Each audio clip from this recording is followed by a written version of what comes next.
Would you like to know how we went from uncorruptible gold-backed money to our present backed-by-nothing dollar? In 1928, the government printed gold certificates. On the front of the certificates, there was a statement which said, "This certifies that there has been deposited in the Treasury of the United States of America $10 in gold payable to the bearer on demand."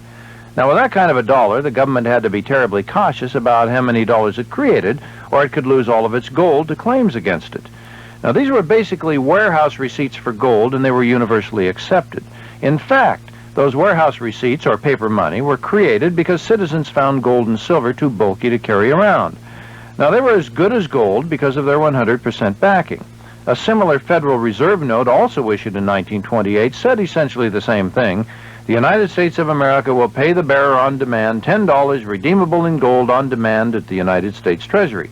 Basically, it meant you could exchange your Federal Reserve note for gold certificates, and those certificates could be redeemed at the Treasury. However, at this crucial point in our monetary history, the Federal Reserve concluded that because it was unlikely that everyone would ask for his gold at the same time, they could issue more currency than there was gold on deposit.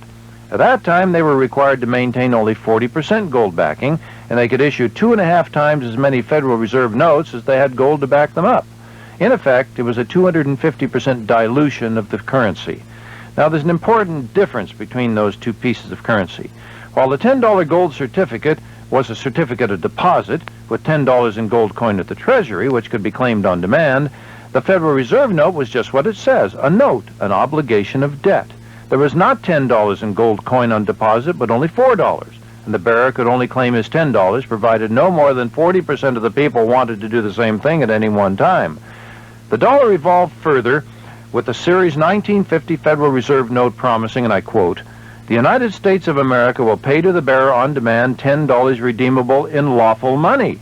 No gold at all. Also, the wording, including the promise to redeem for lawful money, was reduced in size so it was more difficult to read. Notice the subtle difference between redeemable in gold and in lawful money. Theoretically, that's the same thing because the Constitution defines gold and silver as lawful money. I'm Howard J. Ruff from San Ramon, California.